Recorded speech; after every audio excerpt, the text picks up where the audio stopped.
The creativity matters to everyone, and it's only the kind of the corrective stuff that really matters to those with critical listening skills. We're naturally geared to think louder is better. It's just the thing, it's like a primordial instinct, like louder, yeah, you know, and that's fine, but like it is going to get turned down. So there's no process to it, there's no art, there's no suffering.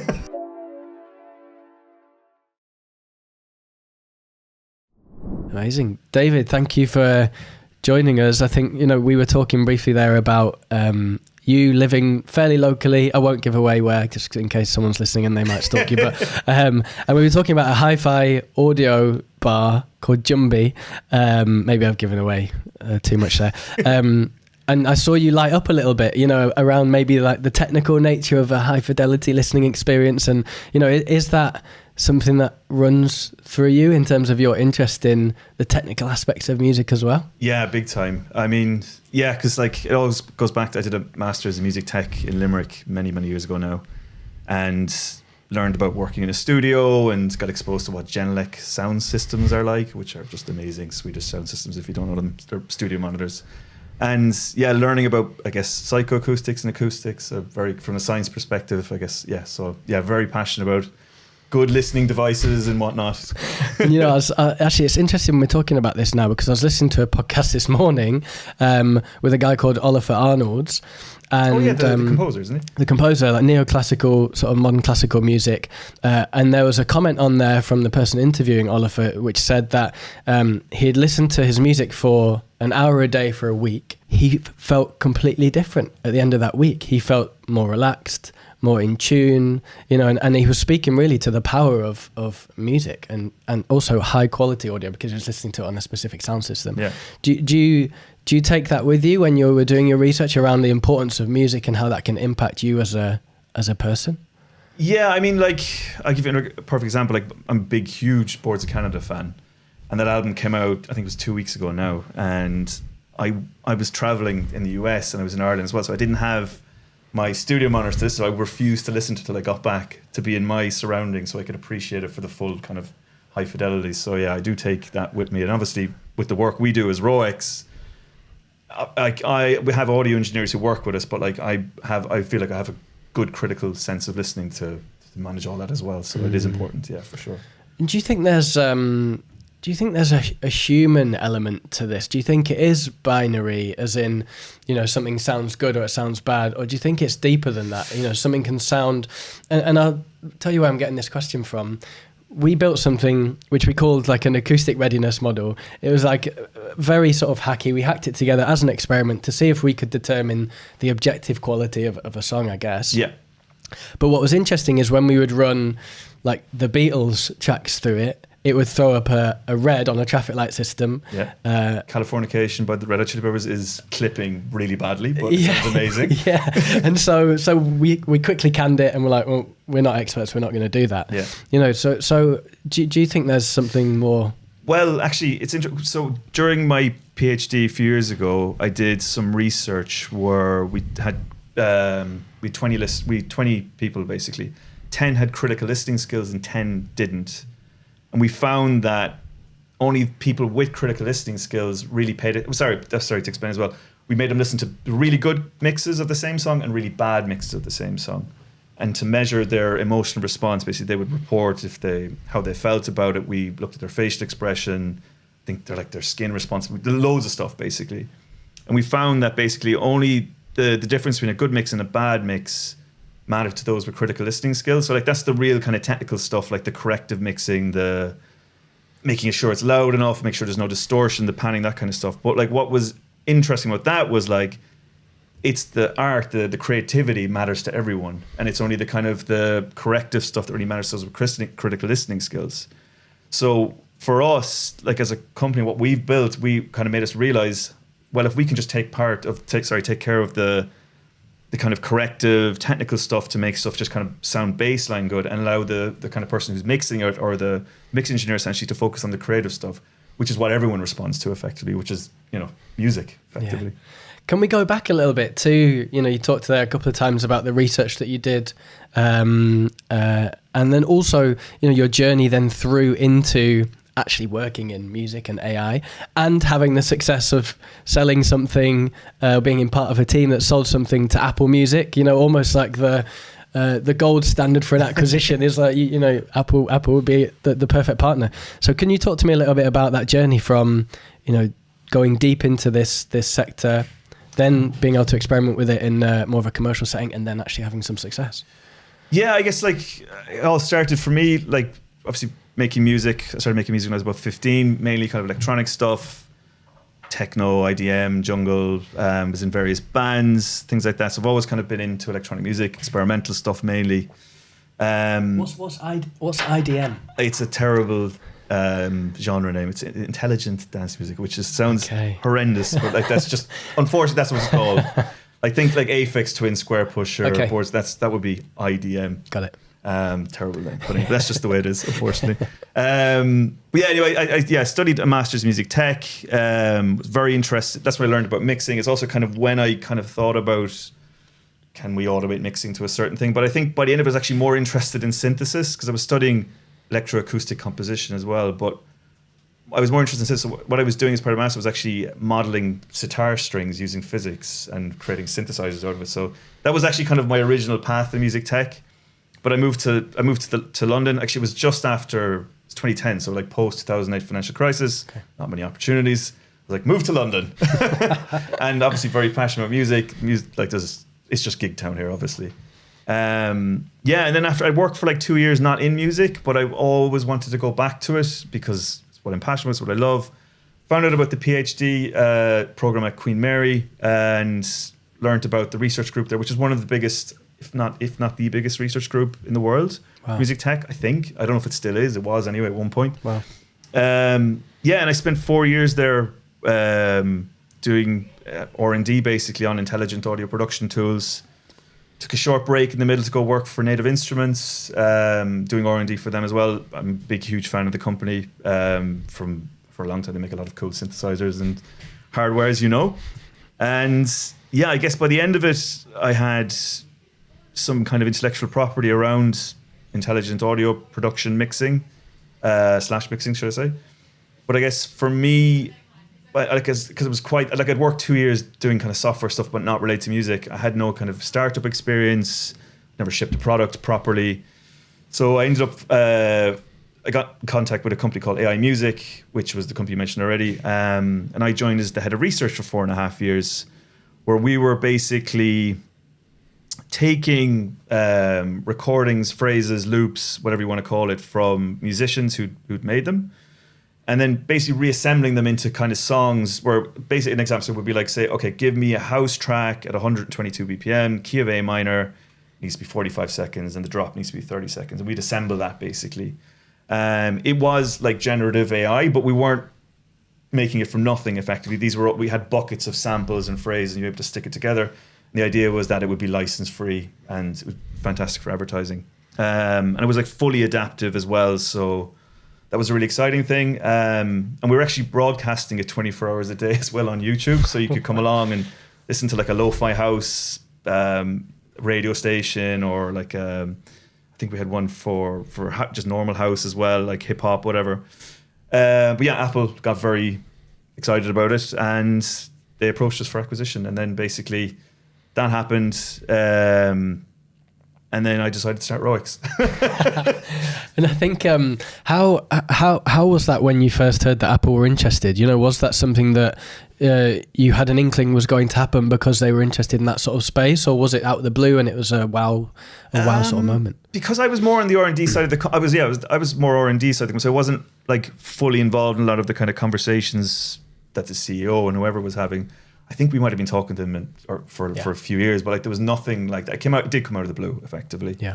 And then that was a process in itself. It took its time. But yeah, I decided not to go to Apple in the end because I wanted to start RoEx effectively. I knew at that point I had enough experience to kind of go out my own. I mean, I guess I could have started after my PhD, but I learned so much from the people that I was working, especially things, as you know, you build a startup like marketing, biz dev, HR, everything, all those kind of things. You need to learn how to work with people in that kind of environment, the wins, the the lows, all those kind of things. So I was like, okay, I've been through this successfully, I think, so now is a good time for me to do it. Because I think if I'd went to Apple, which would have been great, very cushy, I'm sure, but like I felt that if I'd gone, I would have never tried it. Yeah. And at least if I'd started RoEx and it failed, at least I would have amassed, maybe gotten 2 years out of it, and it failed, but I would have amassed so much more skills. Yeah. I mean, learned so much more. Where if you're in a big tech company, I imagine things move quite slowly. So I think definitely made the better decision for me anyway. And I think I observed something quite unique in you maybe there, just by observing from afar, in that I think some people are great at going deep into the research and the development there and the innovation side, and others are great on the more sort of the business, the personable, the relationships, the marketing, the ops, whatever. But you seem to sort of have had the confidence to bring them both together and go for it yourself. Is there a specific part of starting your own thing that was the most daunting to you, that you overcame and actually now you're comfortable in it? Yeah, I mean, to be honest, I just remember when I started, it was extremely daunting because obviously I just give it up. Cushy salary. My oldest daughter was 9 months at the time. My wife thought I was absolutely crazy for giving it up. I mean, you're going through the moment, there's all the nursery sickness and everything was all like, is this really the right time to do this? But yeah, more on a business perspective though, I guess like it was tough. I knew I had a lot of skills to learn and at least kind of get somewhat good at it. Like business development and marketing. I mean, I just started following blogs, or not following blogs, when Twitter was actually good. I used to follow like people on Twitter and stuff like that, learning about product and how to kind of present yourself. But the thing is, like, at the start, you'll know at the start, it's like you're just screaming into the abyss effectively. Like you're on LinkedIn, you don't even know how to use LinkedIn properly at that point. You know what I mean? You're just posting stuff. And it is the point where you're like, have I made the right choice? I was actually looking at jobs as well at the same time going, okay, maybe I should for a job. Yeah. So it's definitely periods of doubt, without a doubt, going at the start. But then we got my first paying customer. That was it. Because I was coming from a very R&D perspective, I didn't really have like front end design skills ever. Like basically the thing I built looks like teletext, I would say. But it works. You could upload your stems and get a mix back. And then I had some guy basically, I think he was a breakcore artist. I can't remember now exactly, and he paid like I think we were charging €50 or something for a month, and he paid it. I was like, oh my god. Which was just like such a huge thing. I remember getting the Stripe notification on my phone. I was like, this is it. And yeah, and then we were able to get obviously investment off that. This was pre ChatGPT as well, so like the market was a lot different then. And yeah, and then that was the kind of I remember like walking around because I lived near Peckham Rye. It was like walking around Peckham Rye with my wife, going, look, if we can get actually the thing was, it was like year one. I was like, if I can get investment in this year, we'll keep going. If I don't, we'll fail. And then we got the investment, and then it's just kind of basically gone on from there. So it's fantastic. It's fantastic to hear. Also because it reminds me of like early on with Unheard when we had our first paying customer, and someone paid, I remember it, £400 for a marketing pack that I put together for them. So this was like pre any tech, pre really any idea what I was doing, but I was building marketing reports for people, and I was actually sort of offering them for free to a couple of artists, and then someone found out and paid £400, and I was like, oh my god! Yeah.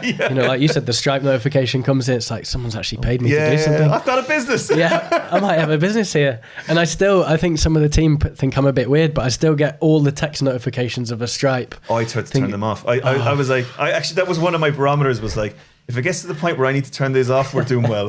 yeah, it's true. Maybe that's incentive for the team to do more work, because I'm still not satisfied with the amount we're getting. But because I don't know, it just it brings me closer, I think, to the artist as well, because I can see their name, and it's such an important thing. Do you for those that are listening who maybe don't know what RoEx does, can you give a short intro to what you guys do for artists and tracks? Yeah, we build tools for musicians, essentially to give them the confidence they need to release their music. And what I mean by that is tools for multi-track mixing, mastering, kind of audio cleanup, basically any of the kind of technical hurdles that come with music production.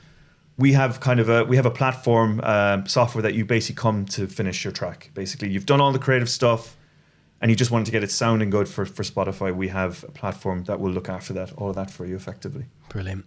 And can I ask, what are the things that maybe artists don't know that they should know around finishing off their track? And I'll tell you where my mind is coming from here. It's coming from, I guess, loudness. Yeah. You know, as we see so many tracks being compressed because they're too loud and then they just don't sound great. What is it that artists should know that they're missing with regards to the finishing touches? Yeah, I mean, we did a load of, actually published a research paper on this because we have a free tool for musicians to come along. You can upload your mix or master. We'll analyze and tell you what's wrong with it and how to fix in the DAW. Very much like what it means for you as well if you don't fix it. And we don't keep the music or anything like that, but we kept the data, basically and to analyze and figure out what is the most common problem. And a lot of it is just basically people trying to slam it, making it as loud as possible, which is fine, but you can have a club mix, and that's fine. If you want your thing to sound loud in the club, by all means, go for it. But then you can also have a mix for streaming effectively that retains the dynamics, that isn't clipping, because it's going to get turned down anyway. So you might as well get as much fidelity out of it as possible, and then have the one that's just banging for the club. Yeah, that's I think that's the best. A lot of people can do that. That's a lot of the problems people have. Okay, so it's understanding. I guess that's understanding where the listener is going to be listening. Yeah. And how you want that to feel for them, I suppose. And I get it. Like it's like louder. I mean, we're naturally geared to think louder is better. It's just the thing. It's like a primordial instinct, like louder, and that's fine. But like it is going to get turned down. So that's what happens. It's true. We all do it. It's like I sit in the car and I know that I can turn it up to volume. It's volume 40. Yeah. And at volume 40, it'll distort after. It starts to distort.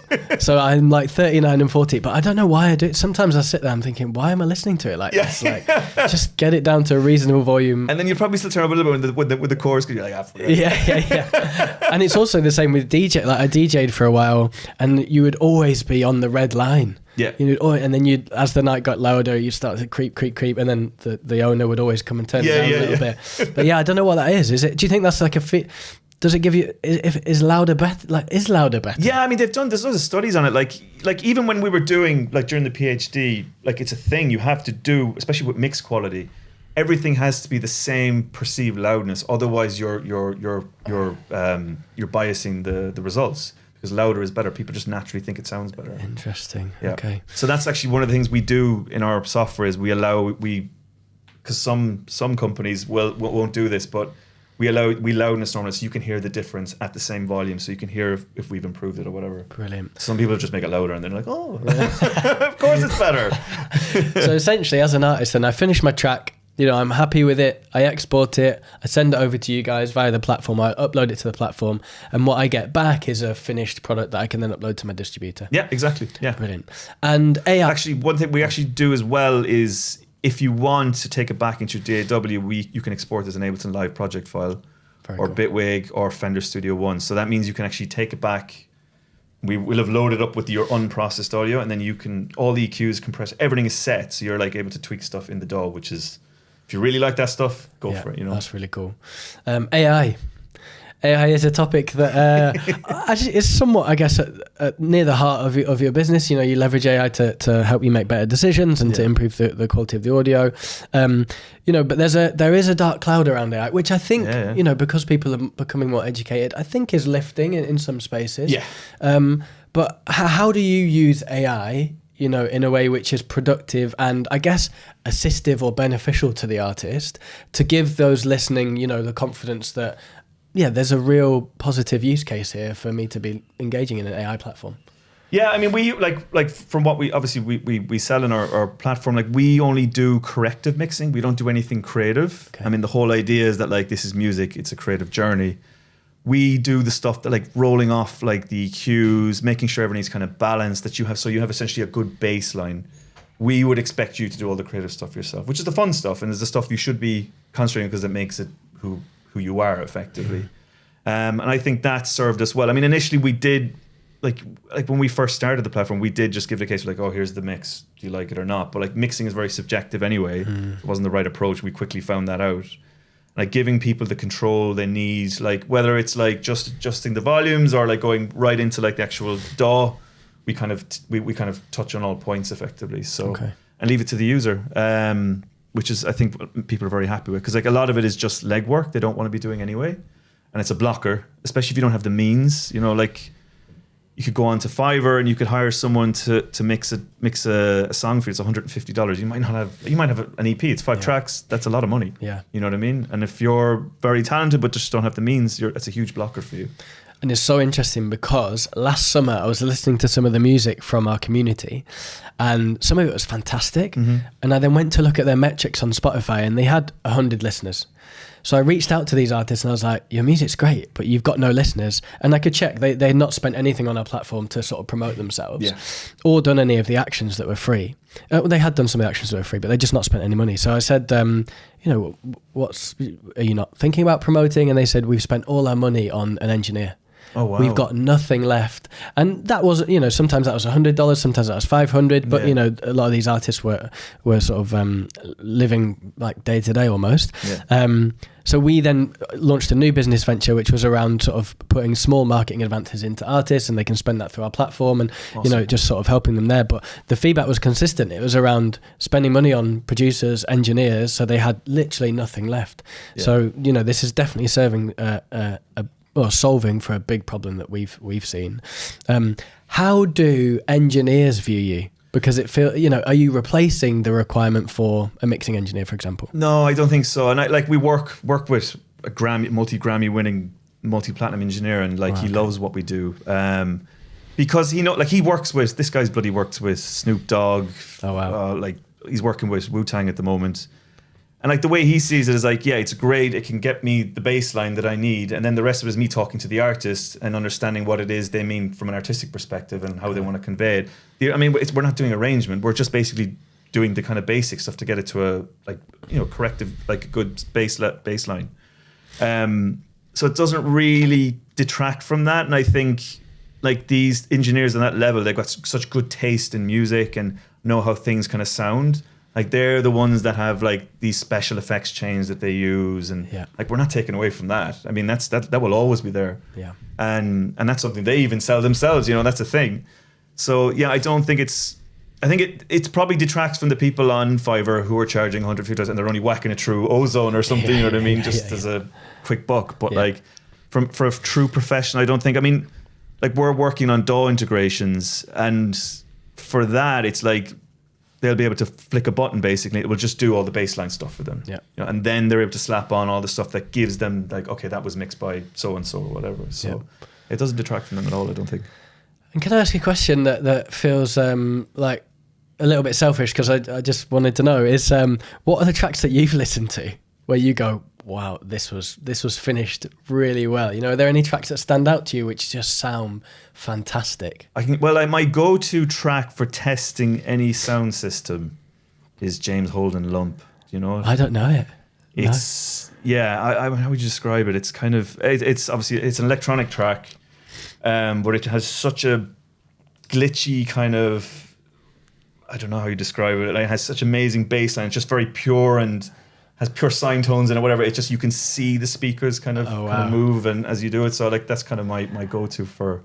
It's not there's loads of other tracks I listen to that are really, really good, obviously, but that's kind of my go-to one, I suppose. Oh, brilliant! Yeah. I'll listen to that. And full spectrum, kind of, it pushes all the right kind of things, essentially. I'll listen to that, and let's also post a link. Sam, let's post a link to the track in the comments. And I think I read that you have now processed over 6 million. Yes. Yeah. Wow. I mean, firstly, that speaks to, I guess, the size of the independent, well, you don't just say the independent sector, but the size of the sector as a whole, and it's growing. Yeah. But I think that also speaks to potentially, how smart your product can be, because I guess, and I might be wrong here, is it somewhat of a sort of a model that constantly is improving based on what is creating, or how is that benefiting you guys, I suppose? It's not like a reinforcement or anything like that. A lot of it, the improvements just come from talking to customers. That's got to be at the end of the day. I think you can take that approach, but it's tricky. But I think but the problem is that you probably overfit then to the individual users. Yeah. I think it's hard to beat just literally just sitting down talking to customers to figure out what's right. But 6 million tracks. I mean, it's a great number, but it's not the most important. It's a good metric, obviously. But I think for us, the one that matters the most is like seeing net promoter scores and like how like getting the feedback from users saying how much they like the product, how it's changed their like, you know, before, like we've had lots of people say, look, before I couldn't release music, now you've changed it for me. So that's more important than, you know, numbers of tracks, obviously. Making real impact with people, I guess, is more important. And from a, you know, we've talked about some of the benefits here for artists, but I also want to speak to those people that are listening that are building in the space too. Yeah. You know, and we had a founder on recently who was talking about they built a business in the live sector. One of the challenges is that artists use them when they're touring, but then they don't tour that often. So you know, there's like a retention piece there, which is it's hard to have people in every single day. Yeah. What are those business sort of challenges or things that you're trying to overcome, which are useful for those listening, building in the space? Yeah, I mean, we have a similar problem. It's very because like it's project based, effectively. I mean, unless you're Prince, you're not churning out an album every month, you know. So yeah, you need to think about your business model then. Effectively, what we've done is we have subscription. Obviously, we've leaned heavily into yearly subscriptions, very much so lately, and then we also as well do like you can pay for credits and bundles of credits that just give you certain amounts of downloads. That way you get over the subscription fear, you know, like, I mean, it's a thing in people, a lot of people don't like paying for subscriptions. I understand it, but like obviously business needs to survive as well. But yeah, you can have both models effectively. And I think like just to kind of like, I think at the start when you're starting out a business, you don't need to conform to the business model that like a book told you, is it B2C, B2B? Just do what you need to do to survive and talk to your customers. Like it doesn't matter what you see on the internet, like it's your business is unique to you and your customers, and do what it is works for the customer effectively. That's a great point, and I think is a strong message, and actually is something that other people have shared, slightly different, but people have shared things like at the start it's so important to just say yes to like not everything, but you know, most things, just to, you know, you take that project that maybe doesn't fit perfectly, but you can charge and it allows you to get to the next project. You know, how have you navigated that challenge, I guess, of starting something and maybe having to say yes to things you don't want to do, and then it's maybe narrowed and you've got to the point where actually, you know, now you've got this business that is running I don't want to say running itself because I know it's not you know, is in a good motion. Yeah, I mean, it's at the start, like as you said, you do say it a lot, but I guess it's all part of the learning process. You need to know what works and what doesn't work. So I think like it's important to protect your time, obviously, and that becomes more and more important as you go on, especially as you start having kids and whatnot. But I think at the start you do kind of need to cast your net wide and figure out things that do work. And like some things are a little bit, as you said, they're a little bit not fitting, but there's a lot to be learned. You never know who, like the interactions you make can help further down the line as well. So, but I do think, obviously after a period of time, you need to do focus. You will figure it out though. It'll the market tells you. You know what I mean, the market's efficient. Yeah. Your customers will tell you. So, you know, and then follow the money effectively. Yeah. You know? And we've talked about artists. Yeah. You know, we've talked a little bit about business. We've talked about AI. But one thing we haven't talked about, which is something we're seeing more and more on our platform, is AI artists. You know, if you want to call them AI artists, but, you know, people who are using AI to create music and, you know, it's completely generative. It's not something that they've necessarily been involved with from a creative standpoint. Are you seeing AI tracks coming through? Oh, yeah. God, yeah. Yeah, I mean, we dip in and out to listen for quality reasons, and you do see it, the Suno stuff. I mean, it's hard to measure because we can't obviously track what comes in and what goes out, and obviously it's privacy as well. But, like, we have definitely seen a trend since Suno and whatnot come on the scene. And I'm sure everyone is, you know what I mean? That's just the way it is. But like, it's interesting because like there's no, like it's like AI artists, like it depends on how it's used. I mean, I was at a conference in Boston a few weeks ago, and it was the Stability Audio guys. They have this new model, I think it's called Stable Audio 3, and they did a demo of how you can provide your sample library to the model and then basically tune your own model based on it and create new sounds out of it. And I was like, that got me really excited. I was like, okay, so this is using AI, like generative thing, in a creative use case where you're effectively curating the samples and then you're using it in your songs. Where someone prompting a song is just, and then I mean, there's no authenticity to it. Yeah. Like there's no process to it. There's no art. There's no suffering. Yeah. You know what I mean? Like you have to suffer with the bloody model. Yeah. I don't know. It's. I think like humans ultimately seek out authenticity anyway. So I don't know. I can't see it going anywhere. Do you know that kind of way? I'm just surprised how they're making so much money out of it. You know, I just don't understand it because who's listening to it? I mean. Yeah. I mean, like even like when you're on LinkedIn or any like even now, like looking at apps on the internet, you know the vibe coded ones. Yeah. And I immediately my brain just goes no. You know what I mean? It's just. I mean, maybe it's because I spend so much time working in the field, but like surely like I can't be alone. You know what I mean? You obviously agree with me. Yeah. That like people are just going to be like, oh, okay, I just don't have attention for that. And like it's the thing with artists as well. Like musicians, like. The lore around an artist, you know what I mean? I mean, I'm going to go see Kneecap this weekend. Oh, amazing. I mean, they've got lots of controversy around them, you know what I mean? That's what makes them interesting. Yeah. But like an AI artist, who cares? You know what I mean? It's just like someone at home prompting. It's true. You know, I had one really like fucking awful moment where I was in the car, a track came on and it was really good. And I said to my partner, I was like, who's this?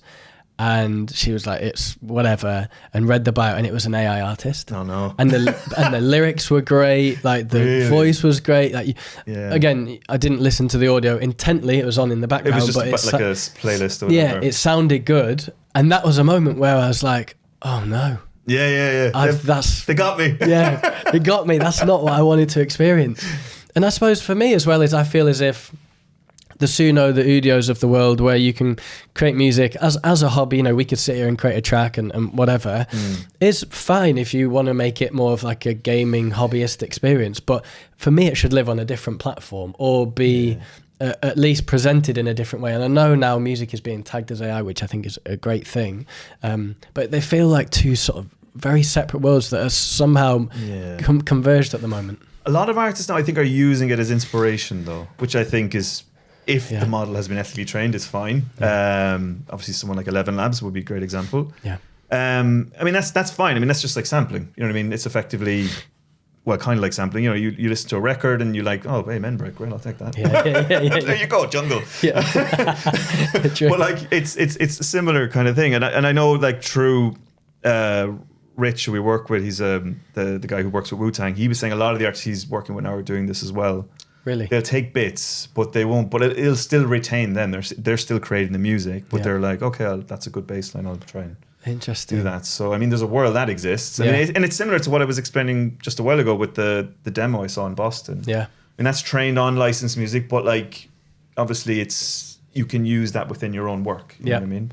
And so what he's saying is, and what you're seeing is that artists are using like a Suno or something to say, hey, I like this type of bass line, pull it in, save it. I like this type of top line, pull it in, save it. And then using that as inspiration to then fuel their, Yeah, and I mean, I think like whatever about the ethical concerns with Suno and Udio, I think they are probably bringing a lot more people into music creation because they're probably trying this and going, oh, I can prompt this, but like, you know, people are going, yeah, but it's not really me. You know what I mean? I didn't write that bass line, so maybe I'll go learn how to do that and then I'll pick up a copy of Ableton or whatever. And then, so I imagine that's happening, which is good, I suppose. But yeah, I guess maybe that's one of the good points of it, but that's about it. And what do you think, you know, do you still believe in the artist rising to the top? Because you talked about Kneecap. Yeah, you know, being you're a big fan of Kneecap, and there are definitely artists that when I've seen them live, or it's them as a person and what they stand for, that I really then become a super fan. Which obviously everyone's talking about super fans too. Do you still believe that it's the true artist that will be able to rise to the top, even with all this noise? Yeah. Well, no, I wouldn't say it's a definite yes or no. It's harder to get noticed, that's for sure, because you're just swimming in a pool of AI slop right now. I guess being able to market yourself with profit materials would help a lot, obviously. I think that's the thing. Being able to get noticed and get discovered is the thing. But if you are authentic, I think, and you can get discovered and use the right tools to get there, I think that will be, that should work, I would hope. Yeah. If you're good. But it's just fighting through the noise, I think, is harder. And it's never been harder to be a musician, I would say. Obviously streaming came along, and then obviously streaming doesn't pay. Now we have this. But I do think humans seek out authenticity. I mean, it's like, just going back to like with LinkedIn slop, everything, like if something is good and it's promoted and marketed well, I think it will do well, especially if it's original and authentic, effectively. It's an interesting statement you make around it being never been harder to be a musician, because it's so strange in the way that it's almost also never been easier to create music and put yourself in a position of an artist. But again, to your point, it's never been harder to actually build a sustainable career as an artist. So they're almost... we're in this strange world, I think. Yeah, because I guess in some ways you can prompt it, but obviously now you can mix and master very easily. You do have to market it. You do have to do your socials. There's a lot more, you have to be obviously very involved in social media these days. As much as I try and stay away from it, you obviously have to do it for work as well. But there's a lot more. More attention to be grabbed, or you need to get people's attention. It's a lot harder to get people's attention effectively. Yeah. I think that's the challenge. And then touring live is another whole other thing, obviously. And do you feel that in business too, in it's harder to grab people's attention? Because I know, again, just speaking from experience for us now, we see a new tool that's been vibe coded on Lovable every week. And it's a distraction. I know. It's something I have become noticed, because there is a lot more vibe coded mixing apps I've noticed pop up in the last few weeks, I would say, to wherever they're coming from. But I guess it is a bit annoying, because it's all oxygen effectively. They're competing for the same kind of airtime, which can be annoying. But at the end it becomes more important to kind of, for me, obviously where it came from, it was PhD built on listening tests, and it wasn't just something I asked ChatGPT to build for me. I think it's more and more important to kind of lay bare your kind of where it came from, be transparent about it, how you built it. And then I guess it's building the trust, especially now. I think trust is the important thing, and trying to build that. It's hard. I guess it'll be harder for things like these when you just come along and see vibe coded stuff. Not going to be. But then again, it's just us. You know what I mean? We're one sliver of the demographic. So and the trust piece is really hard. That's something I guess we battle with, in the sense that artists have tried lots of different things before. They've either been scammed, or they've bought streams and then the track's been removed. So immediately they're coming to a marketing platform thinking they're on the back foot, basically. And then, promotion is still somewhat, the success of your promotion is still somewhat dictated by the quality of what you're creating. As if if you're running an ad against a piece of content which isn't a great piece of content, guess what? The ad's not going to be great. If you're pitching to a playlist and your music's not been run through RoEx, it doesn't sound great, then guess what? You're not going to get onto that playlist. So I think that trust element is something we think about a lot too, and it's almost beautiful as well, in the sense that it's coming back to, building a business, coming back to a human. There's a human element to it, which I think is really important and often not talked about enough. One, I like to finish on two questions. One of them is, if you were to start again today, knowing I guess what the market looks like, but not knowing what you've learned from the last 20 years, what would you do differently? Would you even start it? I don't think I probably would have been able. I don't think I would have been able to start it and do it the best job that I could do of it, because I built up so much knowledge through doing 4 years of a PhD in this field, and obviously built technology and did listening tests and experiments, the whole 9 yards. So don't have that baseline, which is core to what we do. And then I think, having had the 4.5 years at AI Music, because the experience of working in a startup, I think it's definitely a lot easier now. Obviously, you can just do so much with Claude and on what have you, but it's the human lived experience that I think that you really learn from. So I don't know if I'd start a mixing company now. I'd probably do something different, to be honest. More, I don't know.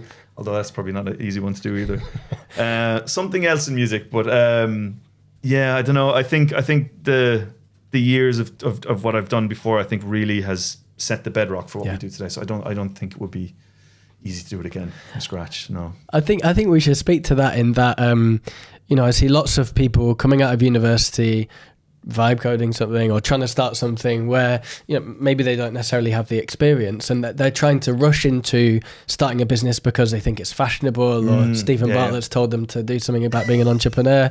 No offense to Stephen Bartlett, but and so actually I think that speaks to a little bit of patience, and going on your own journey, whereby it's actually quite important to learn about the industry or the industries that you want to be working in before going on and starting something. Yeah, I mean, work with someone who's been successful before and knows the ins and outs. I mean, there's a lot to be learned. In order to lead, you must first learn to follow effectively. I think that's one thing I've learned in life. And it's like, look, there's a lot of people who just start and that's it, and they do very well, and that's great for them. But like, it's not that easy for everyone, you know what I mean? So I think the more you can learn and prep and then take the if you move with confidence, it's a lot better than moving with like, whoa, you know what I mean? So I think you'll go further. Yeah. And my final question is, when you started RoEx, was there a milestone that you set which would dictate that you had some sort of success? If so, what was it? Have you achieved it, and has that changed now? Yeah, I mean, it's kind of, the goals kind of have moved as I think I kind of mentioned earlier on. I think the first one was obviously the first paying customer, which was a big one. And then I think it was like getting to the point where the net promoter score was like ultimately in the higher echelons, and like people were generally happy, and people are talking about your product, which is a thing, and you're seeing it. And that was the thing, was seeing it pop up on Reddit and things like that. That was like, okay, we're seeing organic growth stuff here.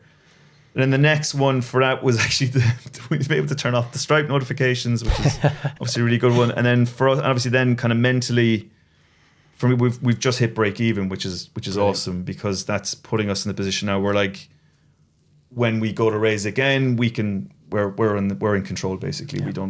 We don't have to take money from people we don't want to take from us effectively.